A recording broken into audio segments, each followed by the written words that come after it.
ሰላም የተከበራችሁ የጤና ጉዳይ ቲዩብ ተመልካቾቼ እንደምን ቆይታችኋል? እንደ ከዚህ ቀደሙ እንግዲህ አሁንም ቀዳሚ የሆነውን የጤና መረጃ ይዤላችሁ ቀርብ ያለው ማለት ነው። ዛሬ ደግሞ የህፃናትን የጆሮ ኢንፌክሽን መንስኤዎችና ህፃናት ከአዋቂዎች በተለየ የሚጠቁበትን ምክንያት እንዲሁም የህክምናውንም ሂደት ምን እንደሚመስል በዚሁ አጠቃለን ግልጽ በሆነ መንገድ እየተማማርን እንቆያለን ማለት ነው። እንግዲህ ውድ ተመልካቾቼ ቻናሉ የሚለቃቸውን የጤና መረጃዎች ዳግም ለማግኘት ከፈለጋችሁ ደግሞ የሰብስክራይብ እና ላይክ ምልክቷን አንድ ጊዜ ነካ ማድረጋችሁን እንዲሁም ኮሜንት መጻፋችሁን እንዳትዘነጉ እላለሁኝ። እስከ ፍጻሜያችን ድረስ መልካም ቆይታ ይሆንላችሁ።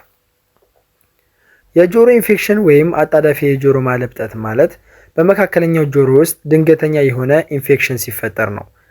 የመካከለኛ የጆሮ ክፍል በአየር የተሞላ ክፍተት ሲሆን በጆሮ ታምቡርና በውስጠኛው ጆሮ መካከል ይገኛል።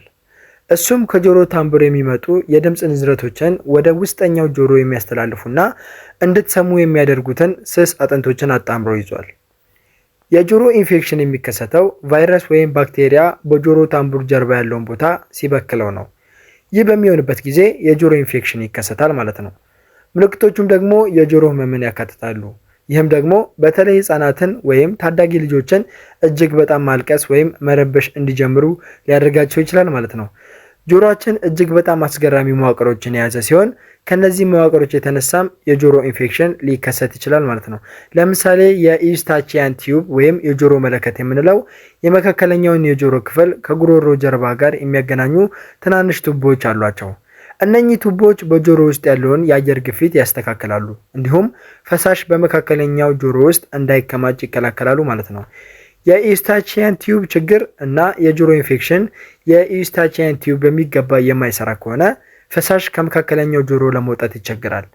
እናም የመስማት ችሎታ መቀነስ ወይም የመስማት መደብዘዝ እንዲከሰት ሊያደርግ ይችላል ማለት ነው። የጆሮ ኢንፌክሽኖችም ለምሳሌ በቫይረሶች እና በባክቴሪያዎች ምክንያት የሚመጡ ከሆነ በመካከለኛው ጆሮ ውስጥ ፈሳሽ እንዲኖር ያደርጋሉ። በእነዚህ ሁኔታዎች ውስጥ በመካከለኛው ጆሮ ውስጥ ያለው ፈሳሽ የተበከለ ስለሆነ ከመስማት መደብዘዝ በተጨማሪ ህመም ወይም መቆጣት ያስከትላል ማለት ነው። በጣም ተፈጥሯዊ የሆኑና በቀላሉ የሚታዩ የህፃናት ህመሞች ከጉንፋን ቀጥሎ የመካከለኛው ጆሮ ኢንፌክሽኖች ናቸው። የጆሮ ኢንፌክሽኖች አብዛኛውን ጊዜ የሚያጋጥሙት ከ6 ወር እስከ 2 ዓመት ባሉ ህፃናት ላይ ነው። እነዚህ ኢንፌክሽኖች እስከ 8 ዓመት ዕድሜ ድረስ የተለመዱ ናቸው። ከዚህ በላይ የሆኑ ልጆችና አዋቂዎችም የጆሮ ኢንፌክሽን ሊይዛቸው ይችላል። ሆኖም ግን ልክ እንደ ትናንሽ ልጆች በተደጋጋሚ አይከሰትም። ይህም የሚሆንበት የራሱ የሆነ ምክንያት አለ። እሱም ምንድነው? የጆሮ ኢንፌክሽኖች በልጆች ላይ ይበልጥ የተለመዱ ናቸው። ምክንያቱም ጆሮአቸው በሚኖረው የእድገት ሁኔታ የተነሳ ማለት ነው። ሁላችንም ከመካከለኛው ጆሮ ወደ ጉሮሮአችን ጀርባ የሚዘረጋ ቱቦ አለን። ይህ የኢዩስታቺያን ቱቦ ይባላል። ይህም ደግሞ መካከለኛው የጆሮ ክፍል እንዲደርቅ ይረዳናል ማለት ነው። በልጆች ላይ ደግሞ ይህ ቱቦ እጅግ በጣም ትንሽ ነው እና እንደ አዋቂዎች ወደ ታች ዘንበል ያለ አይደለም። ይህ ደግሞ ኢንፌክሽን ቱቦን እንዲዘጋ ያደርገዋል ማለት ነው። አንዳንድ ጊዜ ልጆች ኢንፌክሽን ሳይዛቸው በመካከለኛው ጆሮአቸው ውስጥ ፈሳሽ ሊኖራቸው ይችላል። ቋሚ የጆሮ ፈሳሽ ከ2 ዓመት በታች በሆኑ ህጻናት ላይ ይበልጥ የተለመደ ነው። ነገር ግን በእድሜ ከፍ ባሉ ልጆች ላይም ሊከሰት ይችላል። በመካከለኛው ጆሮ ውስጥ ያለ ፈሳሽ ለመስማት አስቸጋሪ ሊያደርግ ይችላል። ገና በለጋ እድሜ ላይ ያለ የመስማት ችግር ደግሞ ወደ ንግግርና ቋንቋ መዘግየት ሊያመራ ይችላል ማለት ነው። ልጆች የጆሮ ኢንፌክሽን እንዳለባቸው ለማወቅ ከባድና ፈታኝ ሊሆን ይችላል። ምክንያቱም ትንሽ ልጅ ጆሮ እንደሚጎዳው ሊነግራችሁ ስለማይችል ማለት ነው። ስለዚህ ልጆች የጆሮ ችግር እንደገጠማቸው ለማወቅ እና አፋጣኝ መፍትሄ ለመከተል የሚከተሉትን ምልክቶች ሊያሳያችሁ ይችላሉ። ለምሳሌ ጆሮአቸውን መጎተት ወይም መንካት፣ ከተለመደው በላይ ማልቀስ፣ ትኩሳት፣ ለድምፅ ምላሽ አለመስጠት፣ ለመተኛት መቸገርና ከጆሮአቸው ፈሳሽ መፍሰስ ከጀመረ እነዚህ ምልክቶች በሙሉ ልጆች የጆሮ ችግር እንደገጠማቸው የሚያመላክቱባቸው መሰረታዊ መንገዶች ናቸው ማለት ነው። በተለይ ደግሞ ከህፃናት ጆሮ ፈሳሽ እስኪፈስ ድረስ ችላ ባይባል የተመረጠ ነው። ምክንያቱም ከጊዜ በኋላ ወደ ከባድ የጆሮ ችግር ሊያመራ ስለሚችል ማለት ነው። አጣዳፊ የጆሮ መሃል ኢንፌክሽን በመሃለኛው ጆሮ ውስጥ ለባክቴሪያ እና ለቫይረስ ኢንፌክሽኖች ተጋላጭነትን በሚጨምሩ የተለያዩ ምክንያቶች ጥምረት የተነሳ የሚከሰት ነው። ለምሳሌ የሰውነት አቀማመጥ ምክንያቶች ወይም አናቶሚካል ፋክተርስ የምንላቸው ሲሆን የመካከለኛው ጆሮ ኢንፌክሽን ዋናው መነሻ በህፃናት የኢዩስታቺያን ቱቦ ውስጥ ሲሆን ይህ ቱቦ ከመካከለኛው የጆሮ ክፍል ወደ አፍንጫና የላይኛው ጉሮሮ ይዘልቃል። የዩስታቺያን ቱቦ ከአዋቂዎች ይልቅ በህፃናት አጭርና ጠባብ ሲሆን ለመዘጋትም የበለጠ ተጋላጭ ነው። በተጨማሪም በትናንሽ ልጆች ላይ ደግሞ የበለጠ አግድም ወይም ሆሪዞንታል አቀማመጥ ስላለው ፈሳሾችን በሚገባ ማፍሰስ አይችልም። ያልተለመደ አጭርና በአንጻራዊነት አግድም የዩስታቺያን ቱቦ ያላቸው ህጻናት ደግሞ ለጆሮ ኢንፌክሽኖች በተለየ ሁኔታ ለአደጋ የተጋለጡ ናቸው ማለት ነው። ሌላው ደግሞ ቫይረሶች ናቸው። ቫይረሶች ብዙ የጆሮ ኢንፌክሽኖች ወይም የጆሮ መቆጣት ውስጥ ትልቅ ድርሻ አላቸው። እንዲሁም ለባክቴሪያ ኢንፌክሽኖች መነሻ ሊሆኑ ይችላሉ። ለምሳሌ ራይኖ ቫይረስ ጉንፋንን የሚያስከትል የተለመደ ቫይረስ ነው።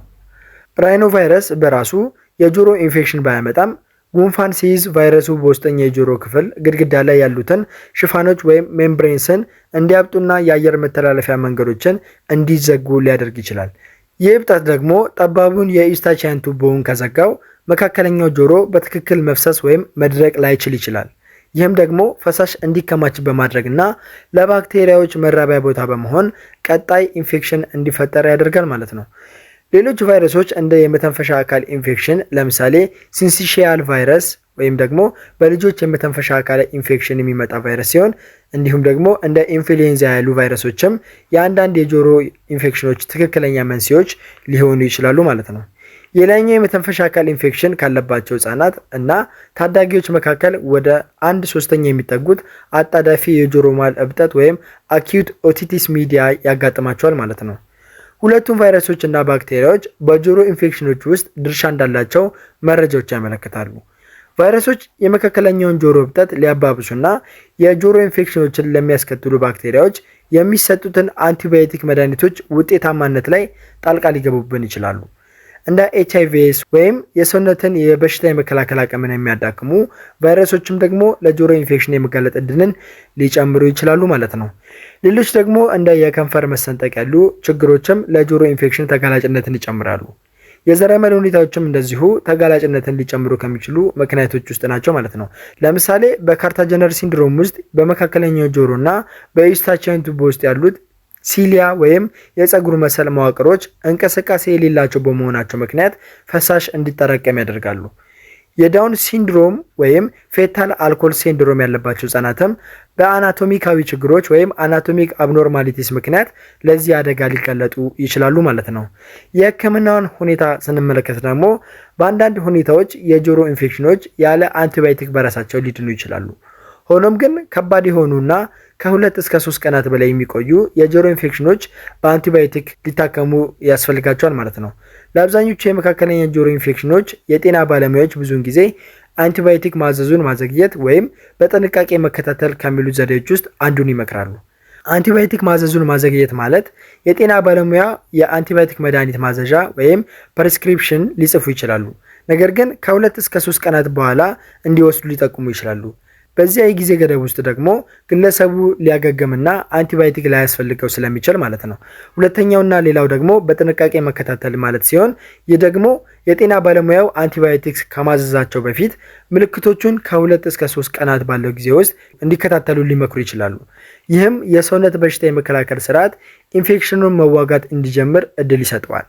በዚህ ጊዜ ውስጥ ምልክቶቹ ካልተሻሻሉ የጤና ባለሙያው በአጠቃላይ አንቲባዮቲኮችን ይሰጣሉ ማለት ነው። በእነዚህ ሁለት መንገዶች የህክምና ሁኔታ እንዲካሄድ ይደረጋል ማለት ነው።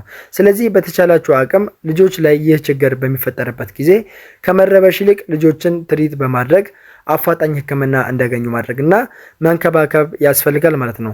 ያ ካልሆነ ግን ልጆች ለዕድሜ ልክ የጆሮ ችግር የሚጋለጡበትና ወላጆችም ለጸጸት የሚዳረጉበት ሁኔታ እንዲኖር ሊያደርግ ይችላል ማለት ነው።